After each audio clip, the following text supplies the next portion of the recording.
Discover Help presents Stress-Free Living with Ray Samich and Mr. Stress-Free Ratanjit S. Sandhi. This audio program is an unscripted and unrehearsed conversation between Ray and Ratanjit. It is shared with you in hope of adding value to your life. We encourage you to listen to this program in its entirety to receive the full impact of its message.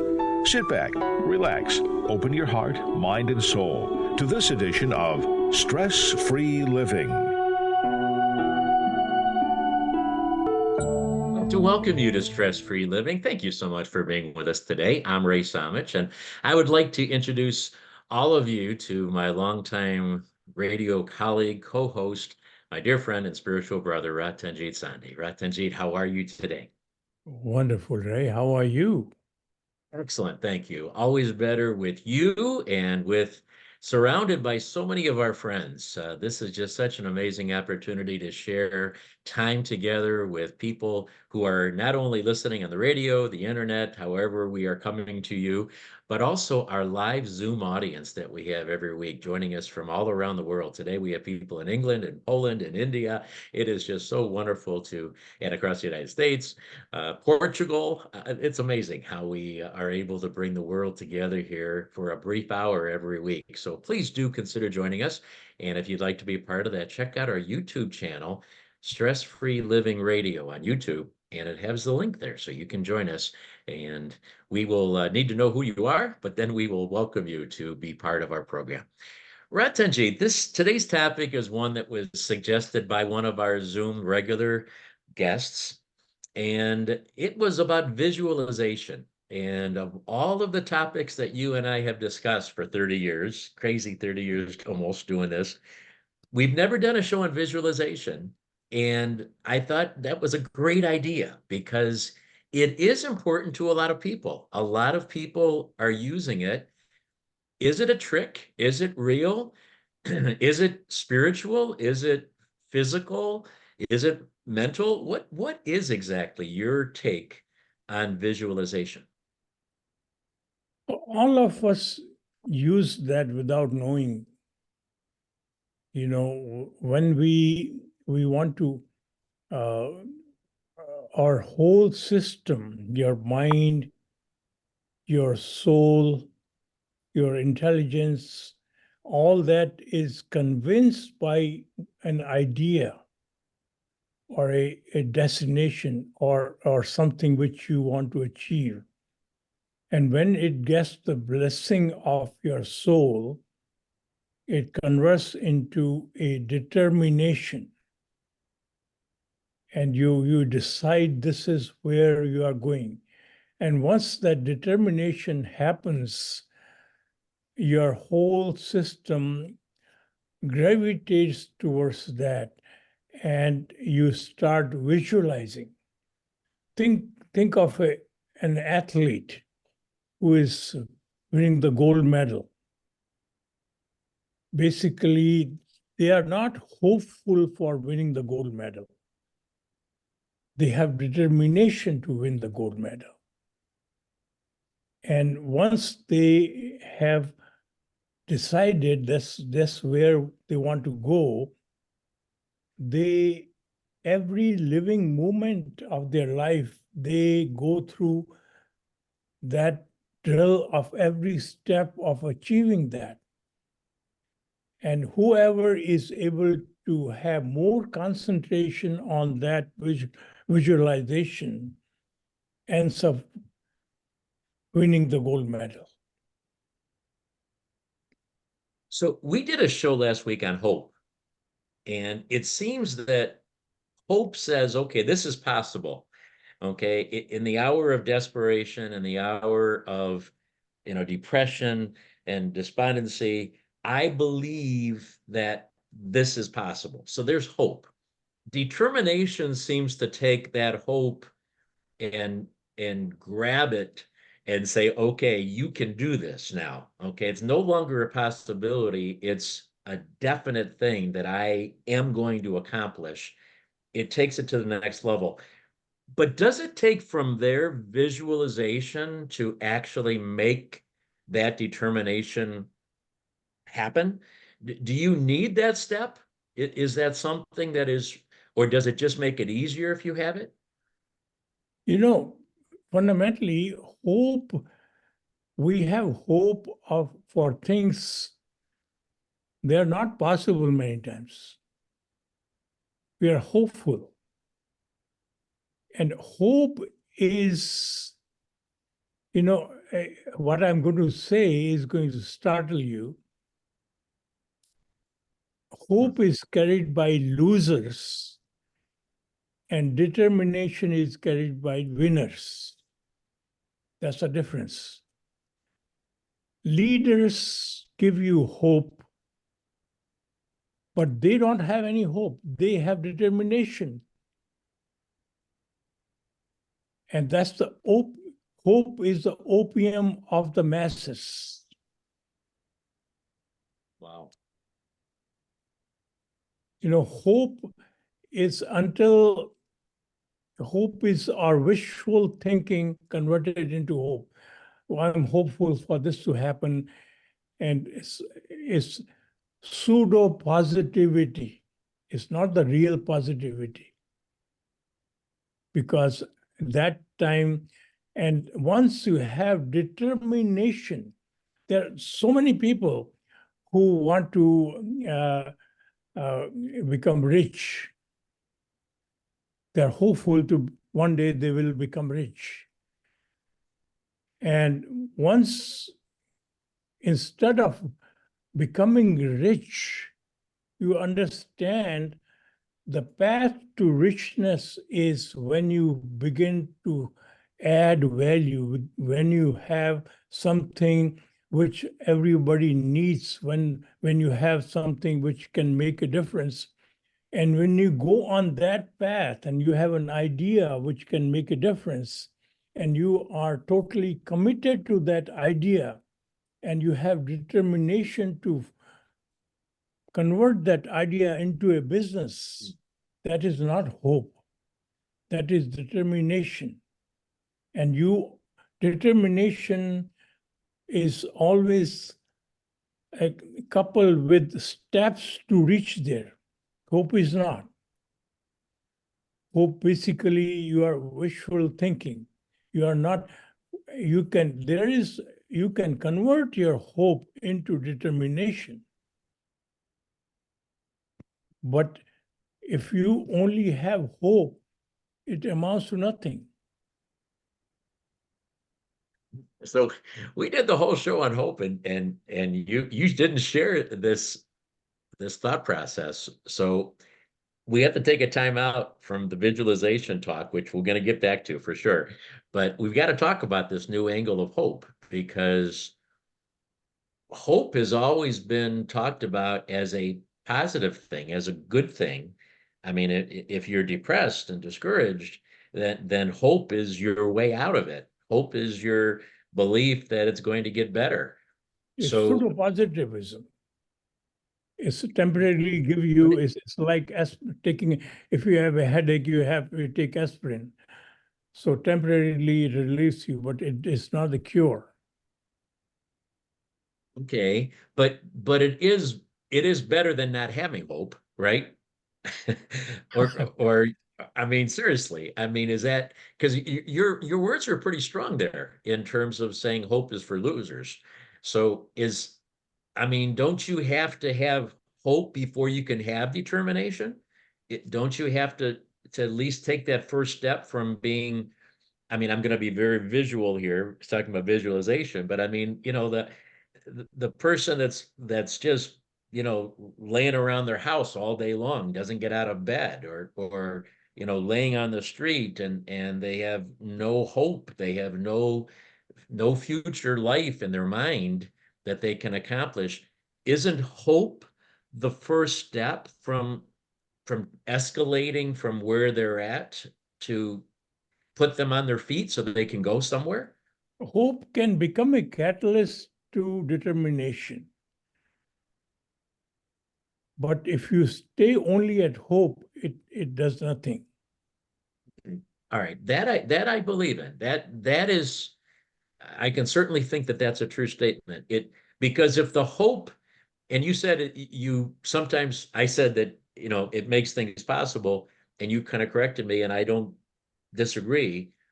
Sometimes we just hope foolishly.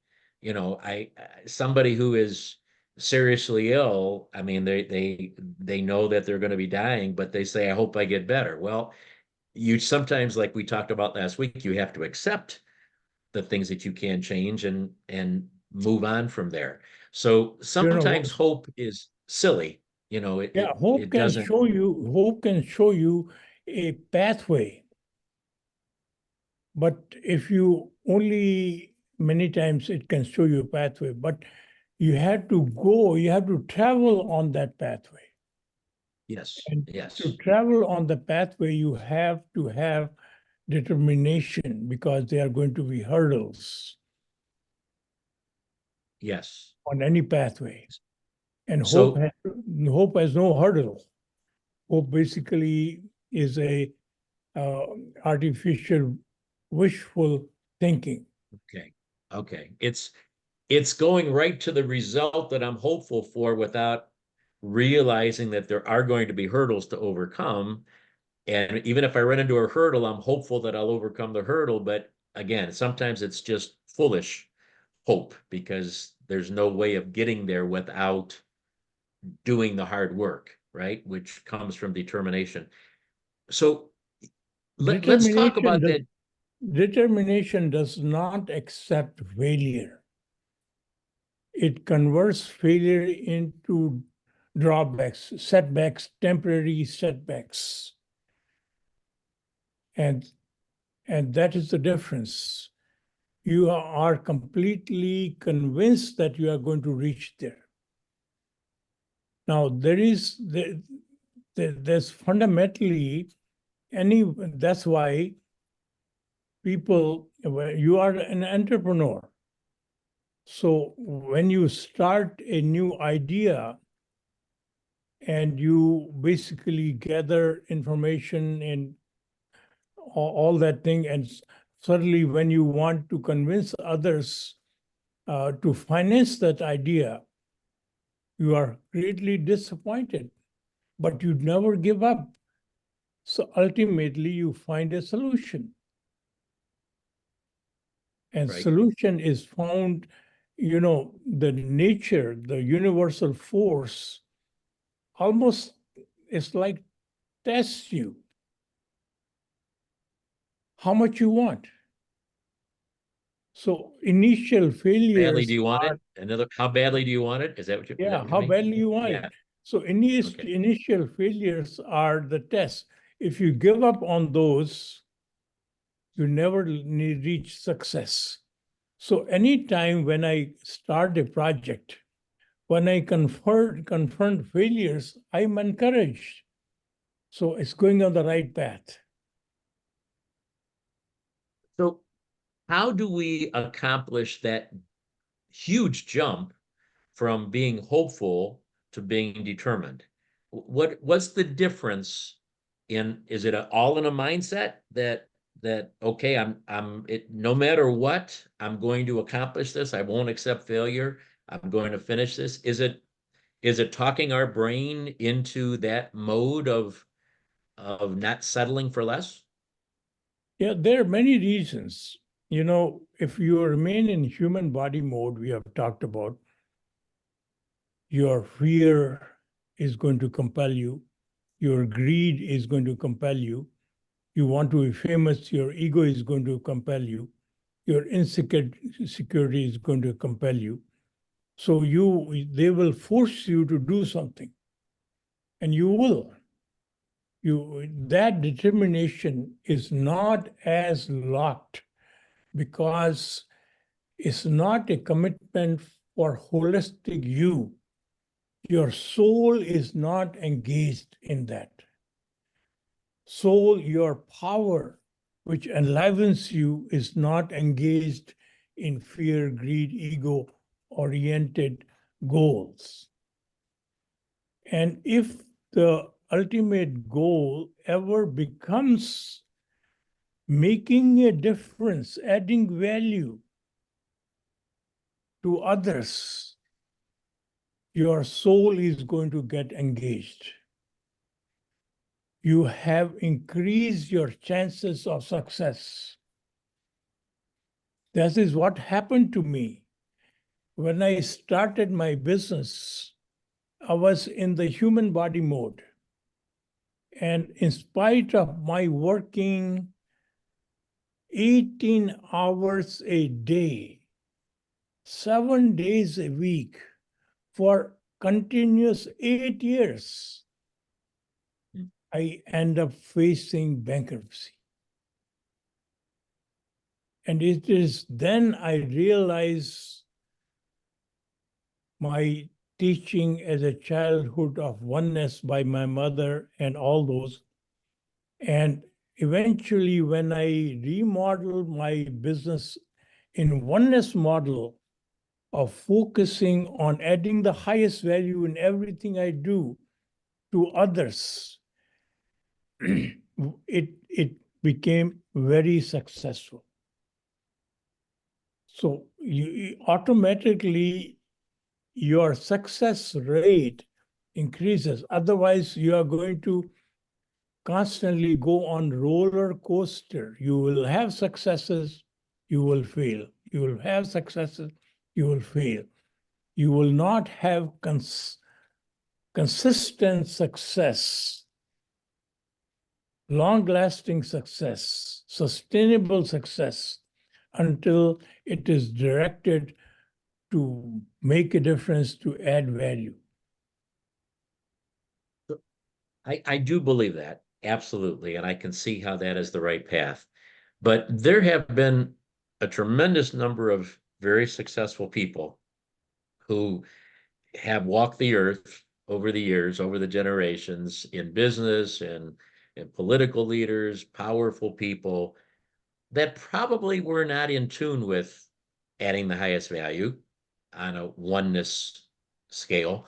They were more just very determined for their own power or financial, wealth or whatever the motivator might have been.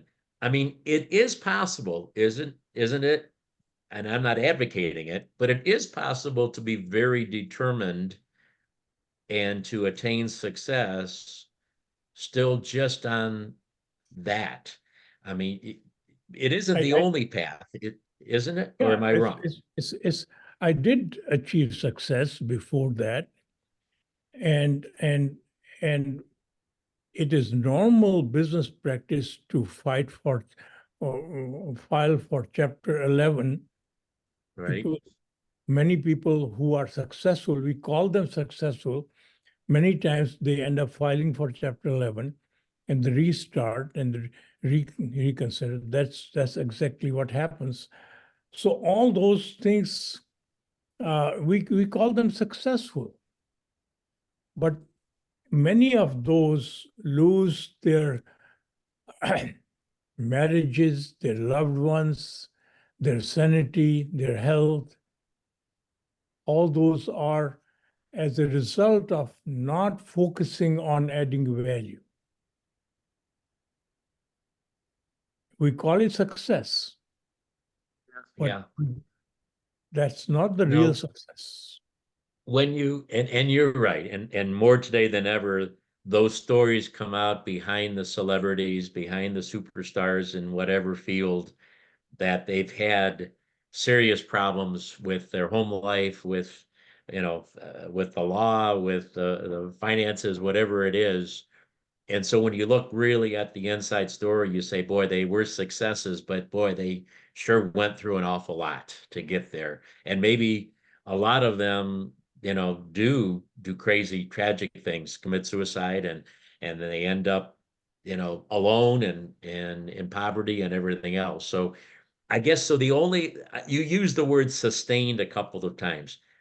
The only way to really have sustained success is through the determination that ties into adding the highest value. And I think there's also a fulfillment angle there too, isn't it? You and I have often talked about being able to put our head down on our pillow at night because you hear so many people. That's probably one of the biggest things that I hear in business is people that say they stay up all night And they actually, I think they almost look at it as a positive thing. They almost look at it as saying, I'm proud of myself because I'm on this business 24 hours a day, all night long. I don't sleep. I think about how to solve my problems and what to do. And then I get up in the morning and I do them, I attack them. But you know what? When I fall asleep at night, I want to be able to sleep. I want to be able to rest. I don't want to stay up all night thinking about my problems slash opportunities. What do you think of that? Do you think that this also fulfills them so that they can be at peace? Yeah, the real peace, the real satisfaction does not come until you add value unconditionally. Your souls only get satisfied from that action. Your brain, your ego, you justify it in your mind that you're happy. All that can happen. But the real happiness, the core happiness, the internal happiness, which I call it joy, doesn't happen until you unconditionally make a difference. Let's take a break at this time. We're talking about visualization today, and we haven't touched too much on that art yet, but we've talked a lot about what is required before you can take that next step. Or is there a next step? We still really haven't determined if visualization is necessary to attain success. We'll talk much more about that on this edition of Stress Free Living. Stay with us. All right, everybody, we have 90 seconds. If anyone would like to share a thought or a question for Ratanjit, want me to ask him? Good to have all of you. Welcome, everyone. Any thoughts? I think basically there's no question what Ratanjit is saying. The visualization helps you make your determination to achieve that. But I think if you visualize your goal, your success, I personally think that some people achieve that success or goal a lot easier. Having a visualization is very important to get there.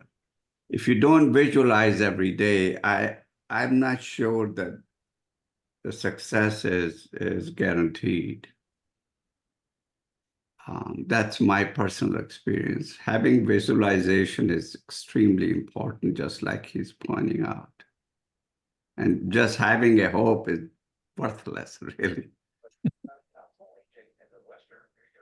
So very good. We're going to expand on that for sure. Thank you, Ken, and talk about how to do it and how to do it correctly to everybody's question and point here. All right, I think we just have a couple more seconds. If there's anyone have a question you want me to ask? I guess we're on the right path then, Ratanjit. Or we the continue wrong. Going.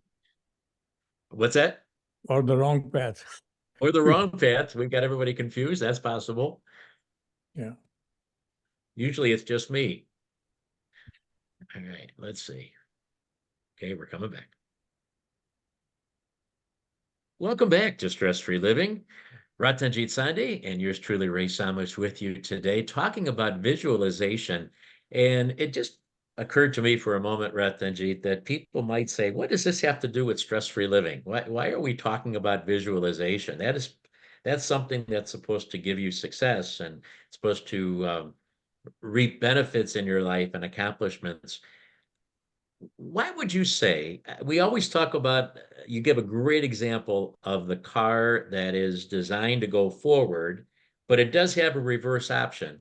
But you don't want to stay in reverse to drive across the country. You want to go in the forward mode that it's designed.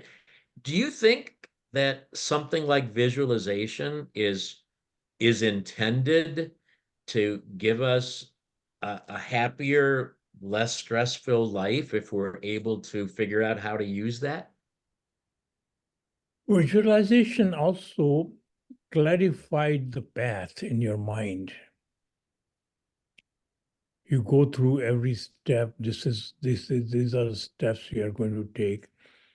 And the more you discover when you visualize some of the hurdles you're going to face, and you can correct them in actual job. So visualize, look at the neurosurgeon. He operates on your brain a complicated surgery. Without pre-visualization, he cannot achieve that. So he has done that many times. Of course, after doing many times, it is visualization happens in our mind very quickly. So whenever you have done something, but again, visualization is an asset which is given to us to clarify, to do something more systematically, better without any flaw. So visualization, there are two parts of it. Something which you do things, and something which you have never done it before, and you want to do it. So that portion of visualization allows you some sort of inner confidence. Your brain is more activated to accept that mission, that path, that purpose, once you visualize that.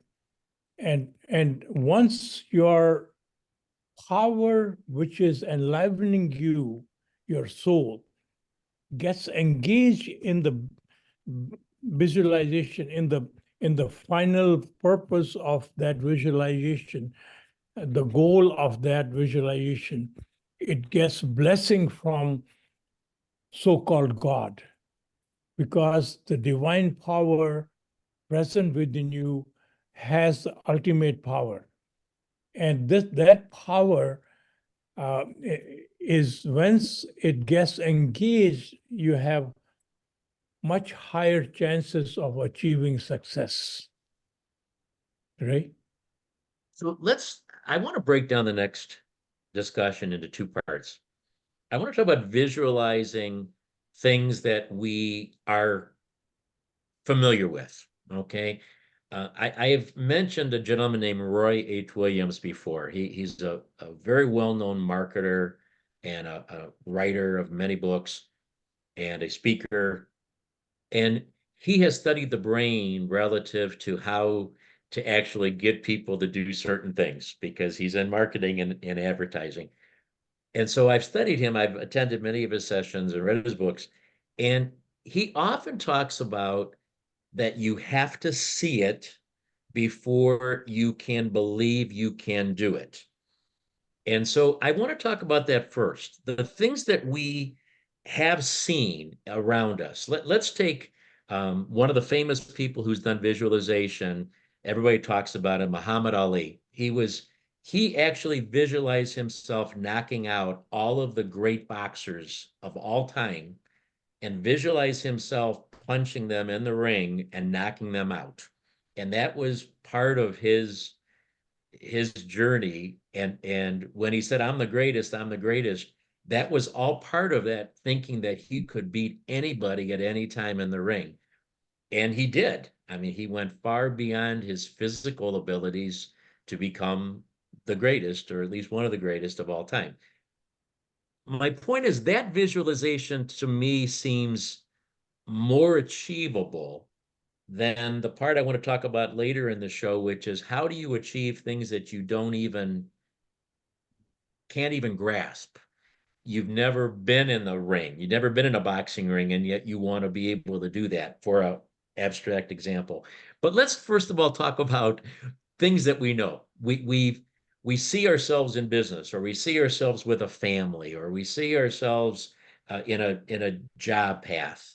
or we see ourselves as an athlete on a field, we can understand and appreciate that. How do we do that properly, Ratanjit? How do we escalate our determination to properly put us into that visualization mode that says, I'm going to accomplish this without fail, without possibility of error and failure? I'm going to do this. What's the step? Do we talk ourselves into it? Do we talk our soul into it? You have to have the greater inner desire to do that. Greater inner desire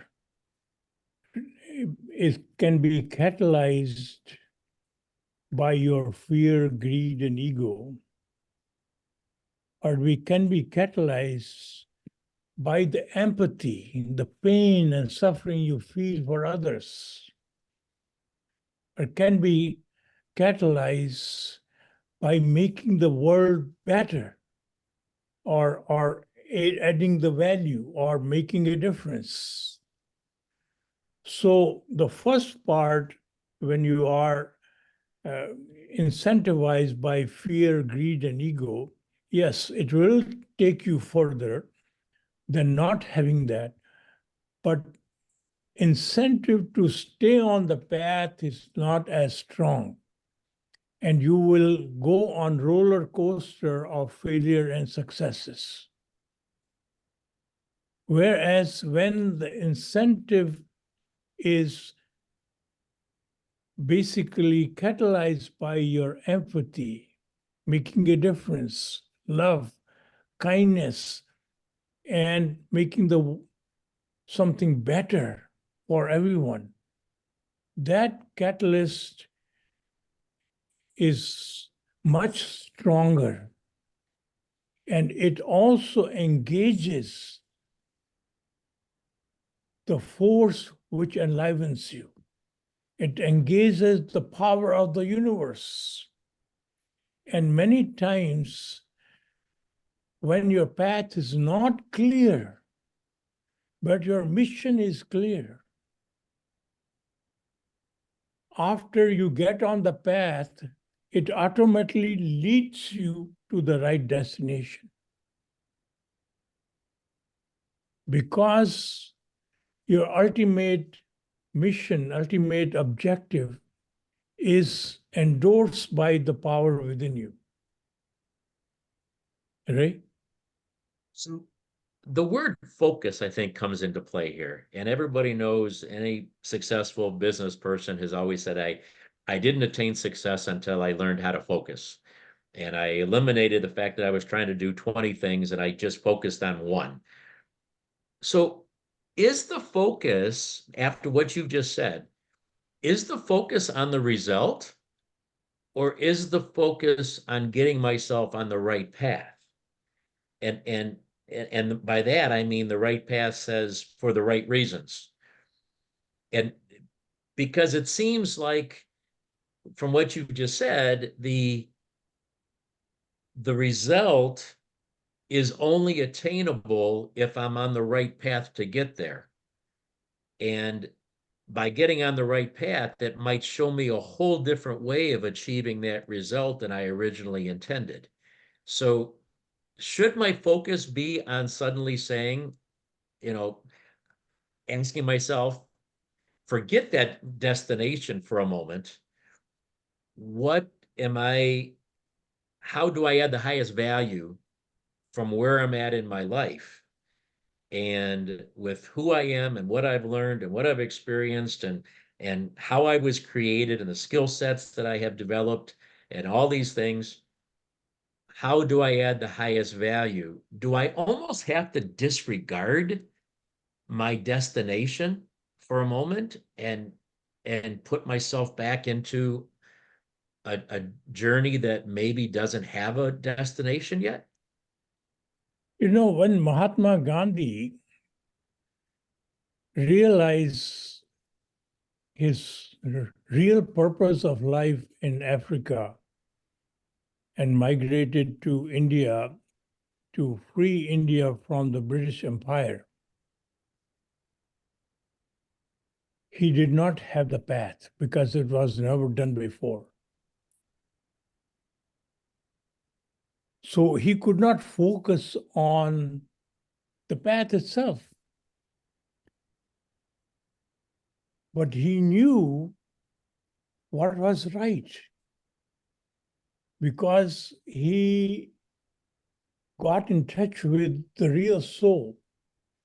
And that is why although he was confronting the British Empire, but he never became enemy of them. He was always respectful of them. Because generally when we fight a battle, we call other part as enemy. We want to destroy them. But there was no animosity present in Mahatma Gandhi. And the path became clearer as he conducted the journey. So whenever your path is vested in making a difference, adding the highest value, your mission is, once it is tied into that concept, you don't have to know every step of the game. The steps become clearer as long as you remember who you are and who everyone else is, the divine power. So you have no animosity, you have only love, only respect, only care in following that procedure. So we have a history of in front of us, which was never done. A most powerful British Empire has to give up their control over India without India fighting a battle or fighting a single bullet. This was never done in the history of human life. So this is the concept. So I don't know whether you can see the answer to some of the question hidden in the story. I mean, what you shared there is very helpful and brilliant and empowering. So I don't mean to minimize that at all, because it was very important that you said it. But it doesn't answer what I had asked. And so I'm going to ask it again, maybe in a different way, because we think we know. I'm going to make it into a practical example. A 20-year-old, 20-something that's coming out of college has decided they want to be a doctor. No, that's a bad example because they would have already had to have education. They decided that they want to be a professional actor on a stage. Okay, they decided that's what they want to be. So now they have to focus on being an actor. What is it going to take to be an actor? So they focus on that, and they do all the things that would allow them to be an actor on a stage. Is that wrong? Should they instead forget the fact that they have decided they want to be an actor, forget that focus, and go back to the focus of saying, I just want to add the highest value, and figure out how I can add the highest value? Because maybe they're not supposed to be an actor. Maybe they're supposed to be a business person, or in medicine, or you know, in service, in politics, whatever that other range might be. Are we supposed to just take it and focus on adding the highest value and let the results happen, instead of having that predetermined result in our mind? You know, if you focus is a consequence of determination. Once you have decided to get a gold medal in this athletic thing or become an actor, your focus is going to automatically happen once your commitment is that strong. But the second question you ask is whether you need to not focus and not say, I want to become this. There are two scenarios. Once your mind, whatever it knows, it has decided that this is where I want to go. Second is that you decided to add value, but you don't know how to add what. So ultimately, this becomes clearer that if this is what I did would add value. And if you already designated a destination, visualization eventually will make you reach there. But when you visualize adding the highest value, you will reach much higher plateau than you ever thought of. Mahatma Gandhi never thought of visualization to become a prime minister of India or a leader. He basically visualized to liberate India. That's a much higher objective. If he has visualized to become a leader, he would not have as much respect as he has today than just become a leader. So I don't know whether that No, explains. that did. So we almost limit ourselves Yes. sometimes with our determination to attain a certain goal. We almost are not giving the universe the opportunity to let us be all that we were intended to be. Yes. Okay. Yes. You know, Yes. this is a graduation season that we're in, and everybody's going to be asking graduates from high school and college. They're going to be saying, okay, so what do you want to do? What are you going to be? What have you decided? And many of them will say, I'm going to be this, or I want to go into that.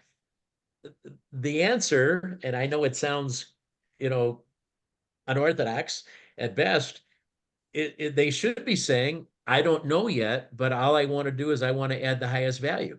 I'm going to be focusing on adding the highest value, and I'm going to find out through that process what I'm going to end up doing. No, I in the mean, worldly sense, if your focus is I want to be I want to graduate to be an engineer, so that route will make you eventually the head of the department. When you focus on getting the engineering degree, but focus on adding the highest value, it may take you to a CEO's position.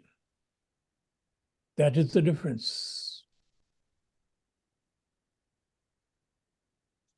right. So there is a level of focus that is required on a certain path, but the bigger focus has to be on an open-mindedness to whatever it takes to add the highest value.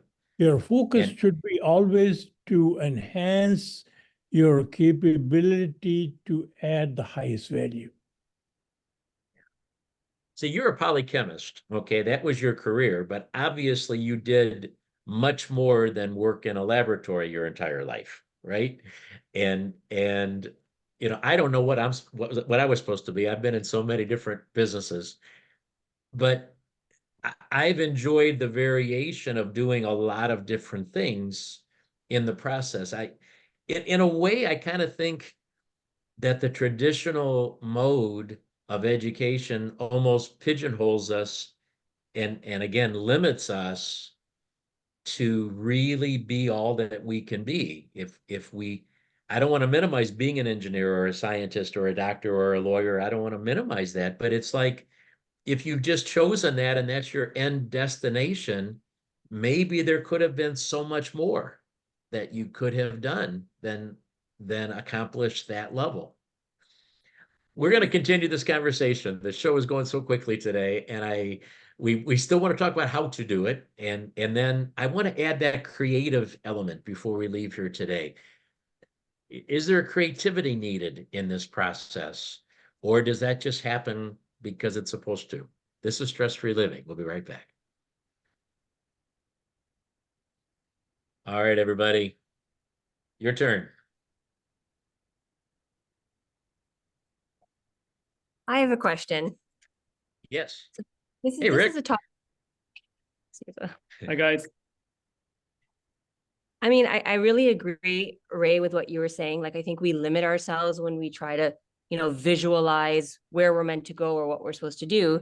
So then in terms of visualizing, are we just generally saying, hey, I just help me add the highest value in whatever that may be? So it's a very just broad, generic visualization, because to me, that's the only way then you can really be served or really be used to serve in the way you're meant to be served. Because any other more thought that you put to it, you don't know. How do we know if that's coming from our ego or if it's coming from our true space? Yeah. How do we know if we're, visualizing from a space of truly adding value and how our soul is meant to serve in the world compared to what our ego thinks we're meant to be doing? Good. Yes, that is kind of like the next level of what we were talking about. So thank you. I will ask that question. Perfect. All right. We still have a few seconds. Sahil, I know you raised your hand. Thank you for being so proper. Thank you. I hope I can speed this question so that I don't get cut off. But my question is, Ratanjit, you had mentioned that the mantra that you'd mentioned was actions plus visualization does get you success, but can only get you so far. And you need that extra element of your blessing from your soul to really get you like long success and long-term success. So it was only after you'd remodeled your business that you could get to that longer success. So my question is, would you have any examples or case studies of businessmen that you really looked up to that applied this mantra of visualization plus determination plus the blessing from your soul? We're back on Stress Free Living. Ray Samich, Ratanjit Sandhi. We've talked a lot today. Maybe I have talked more than usual, Ratanjit. It's such an interesting topic. We will, I have a feeling, continue this one. And our Zoom guests are giving us such great other items that they want us to talk about. I want to continue based on one of our guests asked us the thought that we were just talking about, where instead of focusing on the result, being much more willing to focus on the path of adding highest value and letting the results happen. Okay. But the question was asked because our ego, our quest for power, our human senses are so dominant for us, just survival, fear.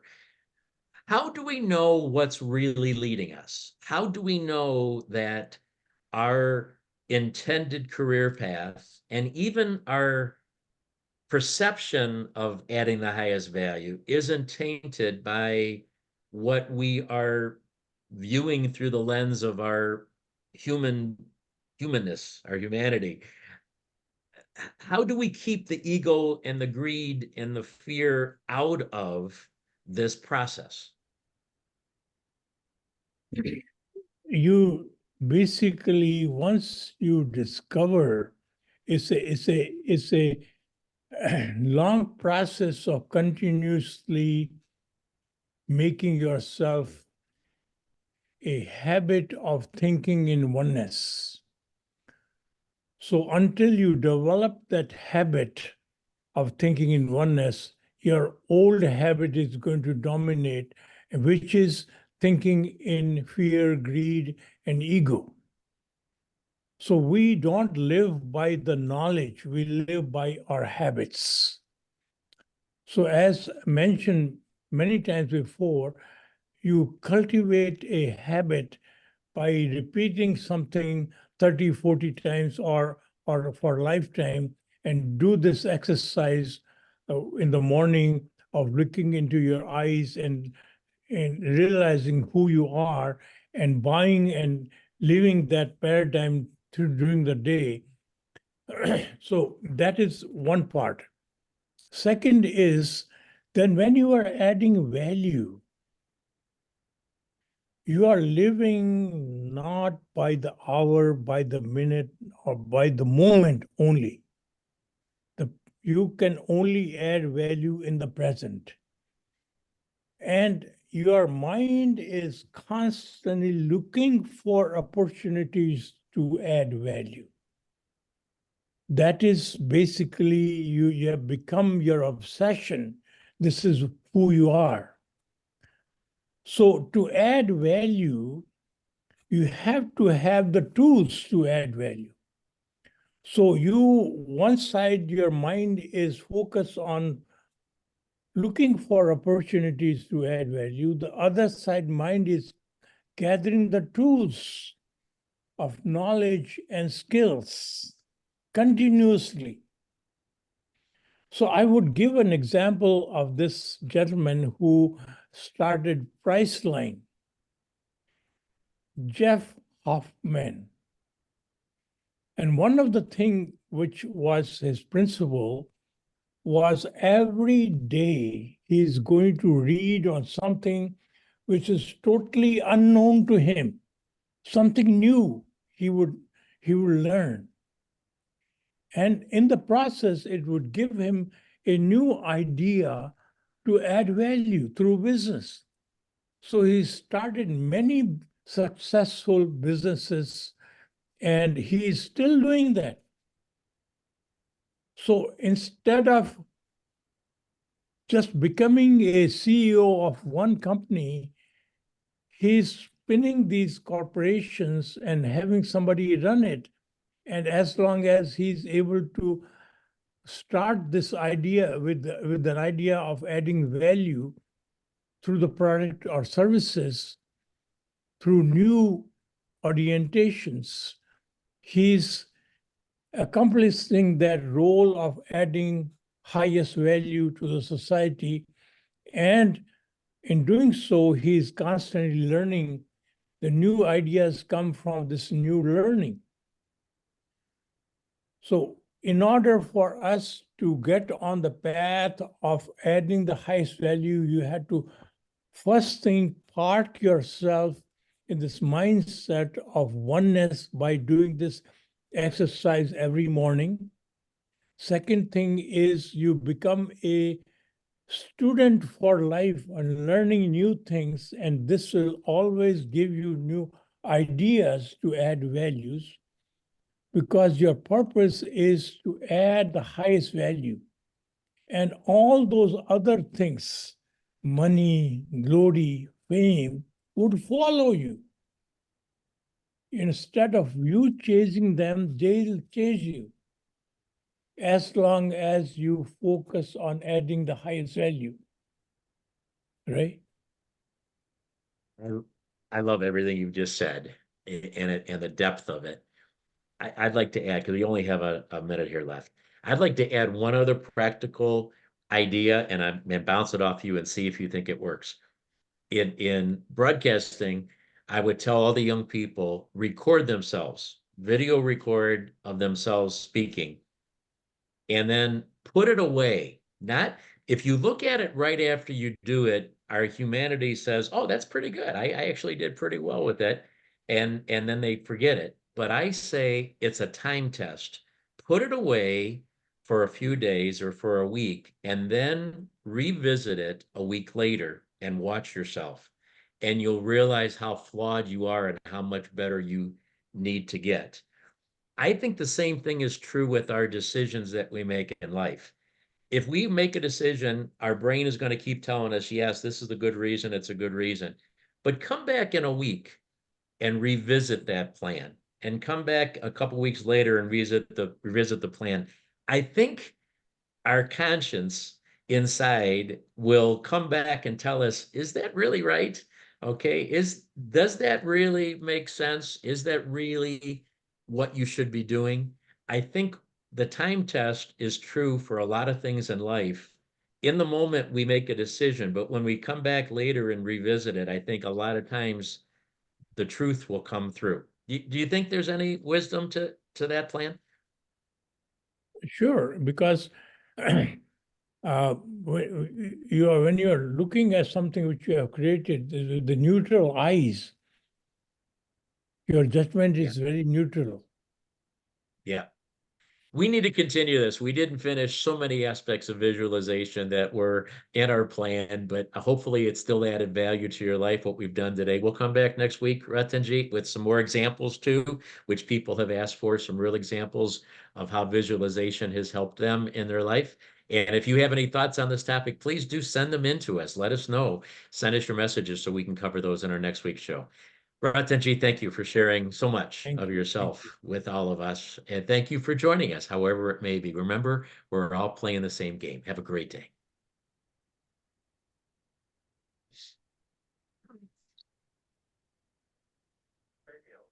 Okay, we are clear. Thank you, everybody. Sorry we didn't get to a lot of the comments that were sent in the chat and some of the comments here, but we did our best. Who has some more thoughts to share? Any sense? Yeah, I think it makes sense. I think, like you said, it's a muscle that needs to be trained and practiced. And the more you do it, the more you'll feel that it's coming from the right space. So that makes sense. Thank you. You have to convert habit of living in oneness. And that's basically what it boils down to. That is why in Gursikhi, the Nitnem means you have to repeatedly recite those Bani, but when we do it without understanding, it has no meaning. Hmm. If you Absolutely. understand and so take time to decipher what is written in the Guru Vani, but if you do it on a daily basis, it helps you. That's why in most of the religions, prayer is constantly repeated.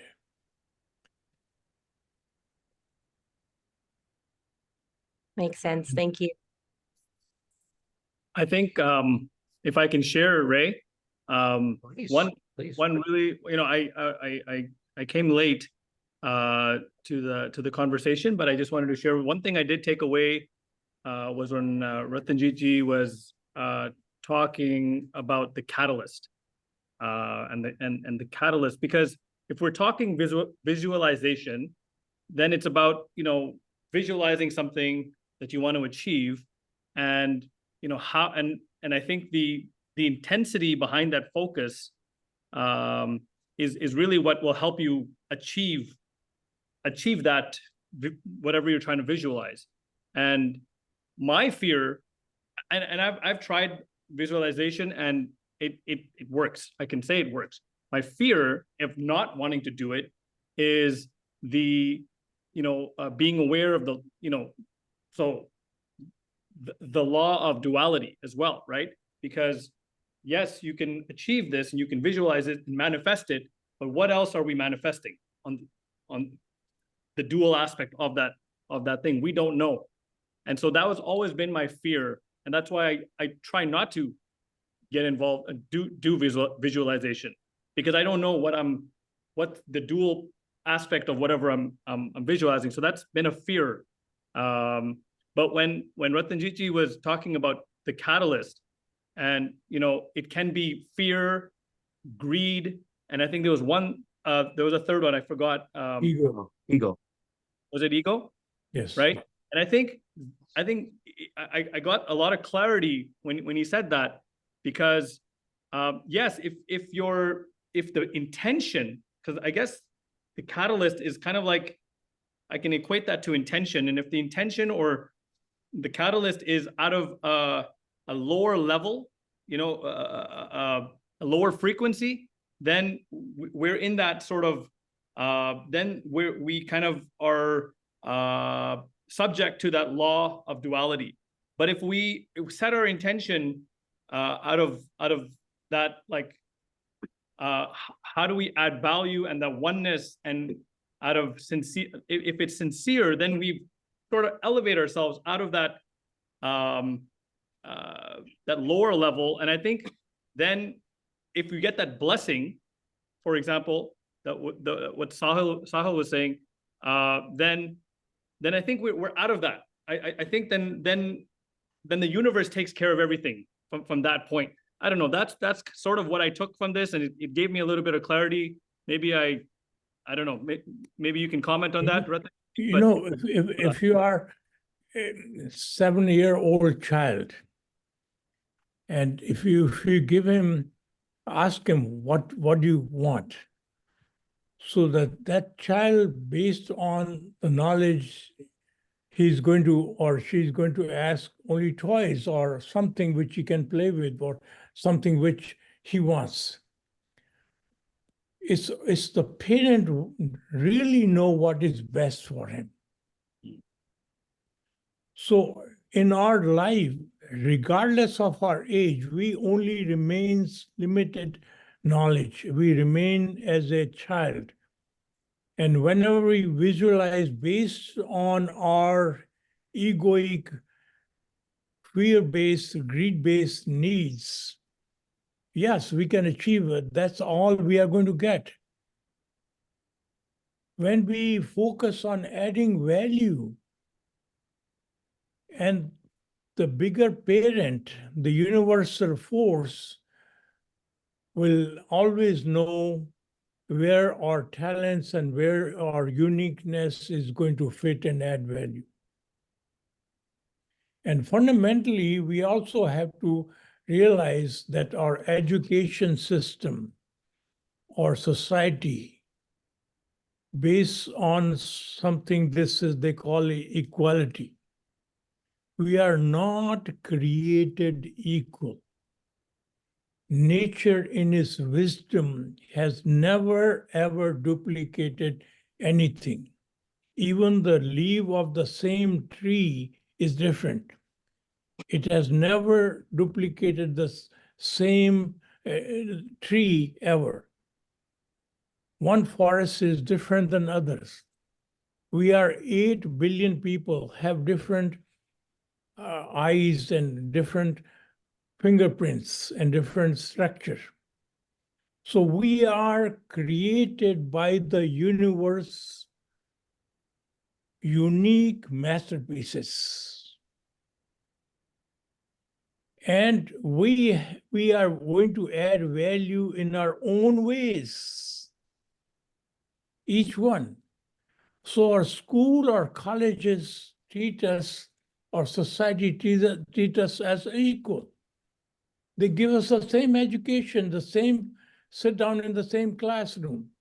They don't educate us or add us or polish us based on our uniqueness. So we end up becoming mediocre. We never reach our excellence as a result of that.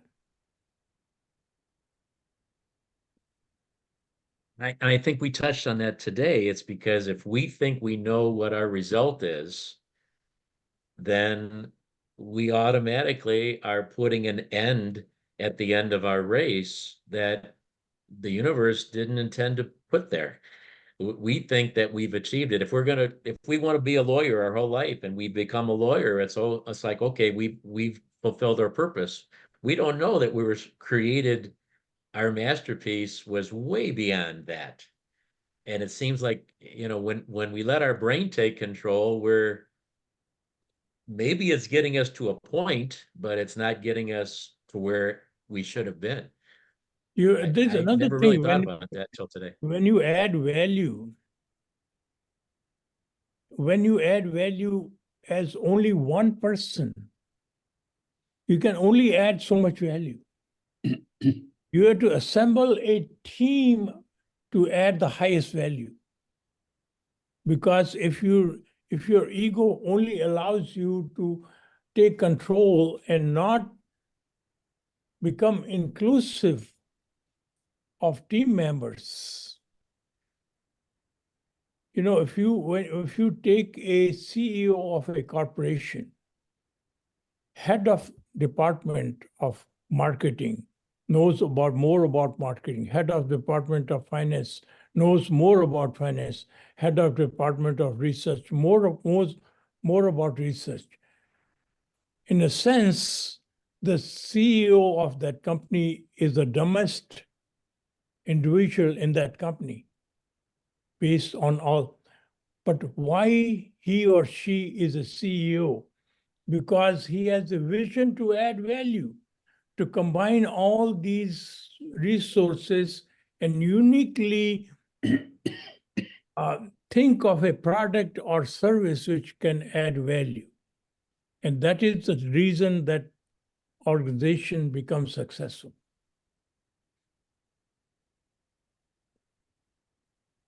Okay. Who has something else? Mehta Saab, you are in very I deep have two thoughts. comments. While you were saying these things about adding value, I think the perfect examples that I was visualizing was the example of Steve Jobs in Apple. His purpose was adding value by saying, I'm going to make these gadgets even an infant, even a child can operate. That's how the whole progress took, and it took off before that. Before that, it was struggling. But the moment he said, I am going to make sure that these, whatever we create, gadgets, they become so simple and easy that even a child can use. Yes, yes. So that's the example you're just saying. Is he added value. In the entertainment industry, if you think about it, most of these actors who are famous, they became because of their uniqueness somewhere. They added value to the entertainment industry. Same thing for you, Ray. You are educating, you're not just doing a radio show, you're adding value to the public, you're increasing their knowledge, their ability to cope with stress and day-to-day living, both of you. And I think that's the most important part. The other visualizations that we didn't talk about that I experienced in my life is visualizations help us understand the concepts also. If you're looking for a speech of any political leader, if they talk all in abstract forms, it becomes boring. People leave. But when they start making you visualize by giving you examples, how rich people came and how poor people came and how poor got better and how he was or she was supported. Look at these politicians when they give the State of the Year or State of the Union address, they always bring patients, they always bring people to help people visualize these things, that this is where I'm going to take you there. All presidents do that. If you stand there, speak for 2 hours and just all in abstract form, it doesn't help. The visualization has another role for us to understand it. As physicians, we always visualize anatomy, like Ratanjit was saying, neurosurgeons, they visualize, this is what I'm going to do before I take the next step in surgery. It has extremely important role to play, not in our shaping our life, but in understanding of everything that we want. Sorry, I just took on one sidetrack. Very nice. No, very good. Very good. So All of these have been great. did we answer any of your question or left you more hanging? We're not hearing you. Unmute. Sahil, unmute yourself. Oh, sorry, my finger was on my microphone. Can you hear me now? Yeah. Yes. Sorry. No, certainly the first. Thank you so much for the points that you mentioned in this conversation, and thank you for doing this topic. So I really look forward to this, and I really appreciate the comments made by Mr. Ken as well. So they're quite valuable. Just a few takeaways that I really enjoyed from the session were, like, from the first half of the session, you talked about the difference between hope and determination. And I think that kind of carried off from the last session. There were some interesting points that maybe weren't covered. So it was great to understand. And I really like that quote as well, that hope is the opium for masses. I'll probably use that in some presentation forward, but thank you for that. And I think the second part that I really liked was, or you can call it a mantra if you like, that you mentioned, vision plus action plus your soul giving a blessing leads you to success. I mean, I've heard quite a lot of podcasts and motivational speakers, if you like, and all they talk about is visualization plus action. But this soul aspect is something which is really unique. And I mean, it's a really new thought. And I think this is really amazing. So I think this mantra is, I'll try and apply that in life, but thank you for that.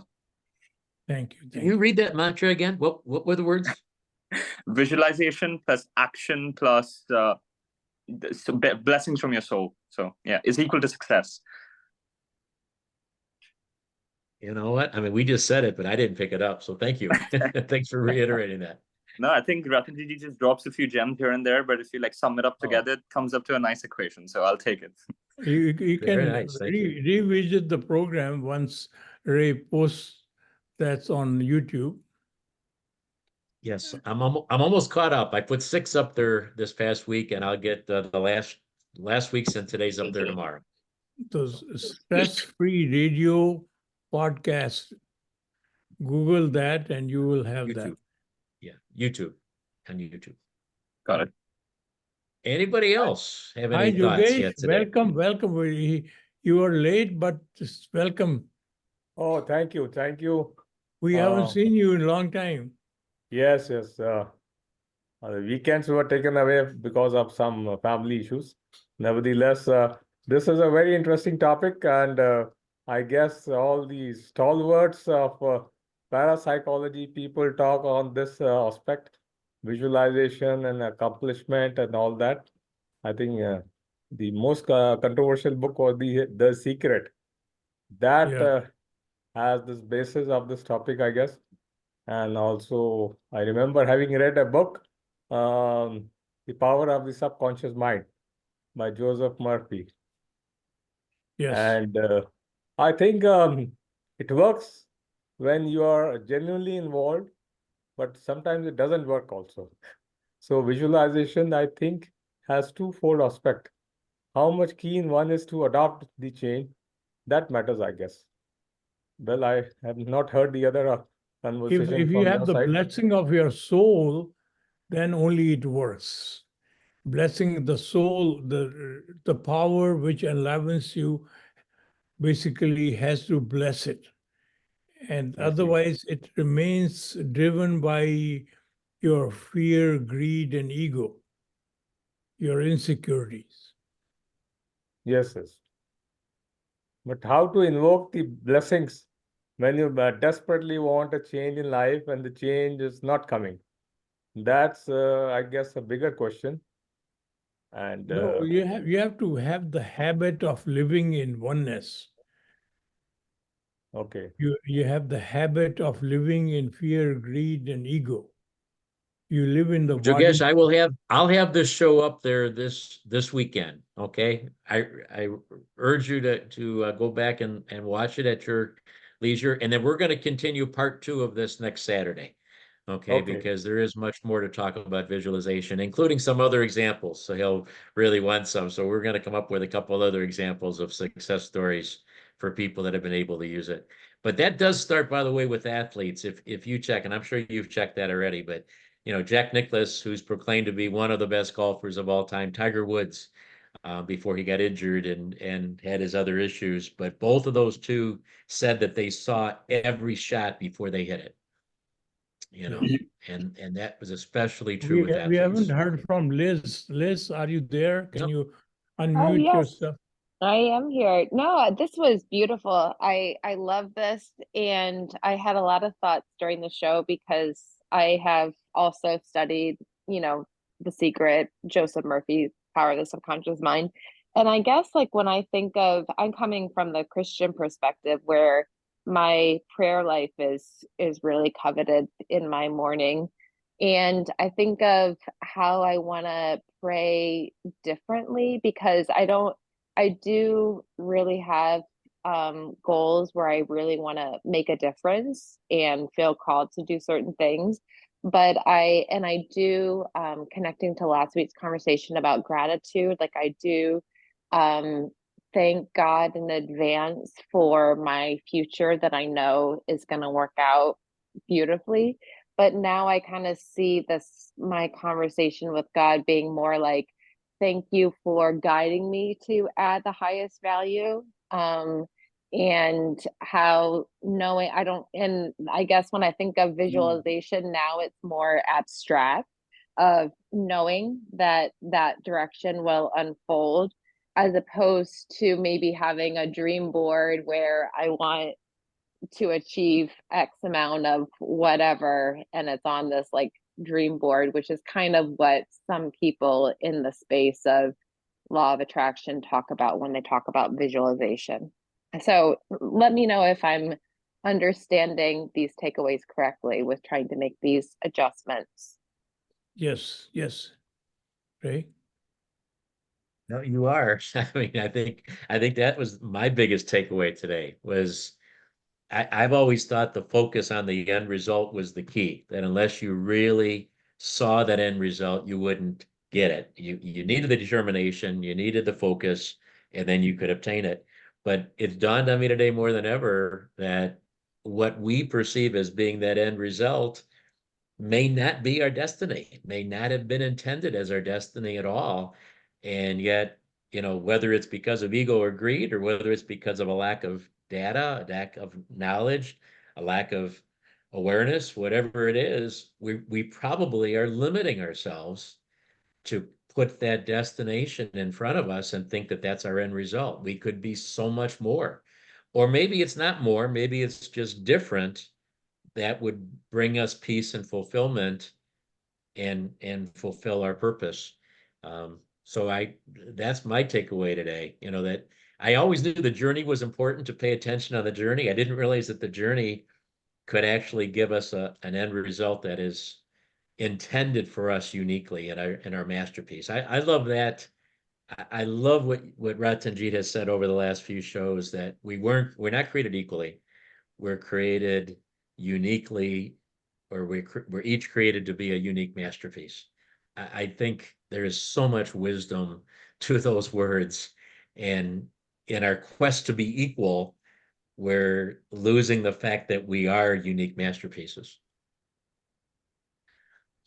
Yeah, when you consider others unique, you have automatically respect for them. When you think they are equal, that is, you have to play the games with your mind. Yeah, we're all the same then, and we're not all the same. No. We're beautifully, wonderfully different. So when you say we are playing the same game, you have to think again. So we're not playing the same game? Because we are different. Well, we're unique masterpieces, but we're still all playing the same game. I think I'll change that. All right, everybody. We thank you. It is such a joy to have all of you with us and to have your input as you do. You add so much to our lives. Thank you. Thank you so much.